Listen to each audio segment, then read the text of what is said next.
Saan ka na kung wala ka nito? Ano nga itong napaka-importanting bagay na dapat meron tayo? Pag wala tayo nito, kakaba-kaba tayo. Pag wala tayo nito, hindi tayo makatulog sa gabi. Paano kung may mangyaring hindi inaasahan? Anong gagawin mo? Meron ka na bang idea kung ano ang tinutukoy ko? Ito ay ang emergency fund. By the word itself, emergency fund, ito ay gagamitin mong panggastos during unexpected events. Or, this is the money you save for rainy days, ika nga. According to Statistics Canada, 1 in 4 Canadians are unable to cover unexpected expense of $500. However, in the US, according to bankrate.com, more than 1 in 5 Americans have no emergency savings. Kung meron ka ng emergency fund, congratulations sa'yo! Hindi mo na kailangan ang video na ito. Pero, kung ikaw ay isa sa mga wala pang naipong emergency fund, para sa'yo ang video na ito dahil pag-uusapan natin kung magkano ang emergency fund na kailangan mong isave at kung saan mo pwede itong ilagay para siguradong safe and secure at potential na mag-grow ang iyong savings. Alam naman natin na sa buhay, maraming pwedeng mangyari na hindi natin inaasahan. Isang araw, masisira yung sasakyan mo at kailangan mong ipaayos. Next day, magkakasakit ka o kaya may magkasakit sa pamilya mo at kailangan mong dalhin sa ospital at ipagamot. Ang pinakamalaking bagay ay pag nawalan ka ng trabaho or na-lay off ka. So, suddenly, yung inaasahan mong salary or income won't be there anymore. So, ang emergency funds ay isang form of savings na tinatabi natin para sa mga bagay or events that may or may not happen. You don't want to find yourself in a situation where unexpected event happens and you don't have the emergency fund. You will now use your credit cards or take out loans to pay for that emergency. And if you get it from your credit cards, the average interest rate is 15 to 18% or even higher. And if you get it from loans or predatory loans, the interest rates are very high. At ang mangyayari, mahihirapan kang makabayad or get yourself out from it financially. It doesn't matter how long you can build your emergency fund, whether 3 months, 6 months, 1 year, 2 years, basta ang importante ay magawa mo ito. Kasi once na nakasave ka na ng emergency fund, you will now feel secure. Mamaya isi-share ko sa iyo kung magkano nga ba ang kailangan nating isave para sa emergency fund. Having money is about the financial security it provides, and I want you to have that feeling of financial security. So kapag nasira ang sasakyan mo or nagkasakit ka, hindi mo na kailangang umutang or gamitin ang credit card mo dahil meron kang emergency fund na naka-ready para sa mga events na yan. So that's why an emergency fund is one of the most important things you can do for yourself or your family. Pero baka sabihin mo, hindi ko na kailangan ng emergency fund na yan. Okay na ako. Okay trabaho ko eh. Okay ang buhay ko. Everyone needs an emergency fund. Kahit nasaan ka man sa mundo, sa Pilipinas, sa Canada, sa US. It doesn't matter.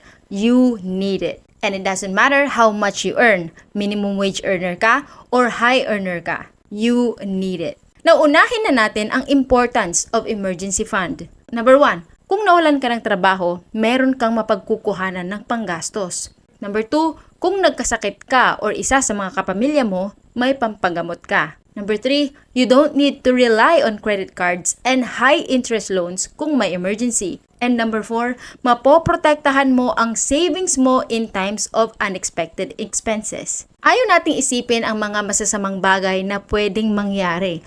Pero, these unexpected events and unforeseen expenses can easily take away years of hard work unless you are prepared. That's why it's important to build an emergency fund along with your budget and long-term savings or investment plans. Now let's talk about how much ang kailangan mong isave para sa emergency fund. It is advised that we save 3 to 6 months worth of our monthly expenses to our emergency fund. If you spend $1,000 per month, you need to save $3,000 for your 3 months emergency fund and $6,000 for your 6 months emergency fund. Let's take a look at what will happen to a person na walang emergency fund. For example, nasiraan ng sasakyan at kailangang ipaayos. Ang cost ay $2,000. Let's say gagamitin niya ang credit card niya pambayad. The interest rate is 18%. Let's say he only pays interest plus 1% of the balance monthly. It would take him 5 years and 2 months to pay the balance and pay $1,077.15 in interest. So yung $2,000 naging $3,077.15 dahil sa interest. Ngayon, saan naman maganda ilagay ang emergency funds para siguradong safe, secure, at mas lalago ito? Pwede mo itong ilagay sa high-yield savings account or high-interest savings account. This is different account from the typical regular savings account. High-yield savings accounts stand out from traditional savings account because they reward you with a higher interest rate, allowing your money to grow even faster as it sits in your account. So, mas mataas ang interest ng mga high-yield or high-interest savings accounts kumpara sa mga regular savings accounts. The interest rate that these accounts is annual percentage yield. Usually, ang mga regular savings account, ang interest nila ay 0.1, 0.2, so barya-barya lang yon. Hindi nakaka-excite. Pero ang high-yield savings account, ang interest ay much higher than that. Minsan, up to 4 to 6%, lalo na pag nakapromo sila. Ngayon, paano naman ang pag-set up ng emergency fund? It's pretty simple. Number 1, set a total amount goal for your fund. Sabihin nating gusto mo ng 3 months emergency fund with amount of $12,000.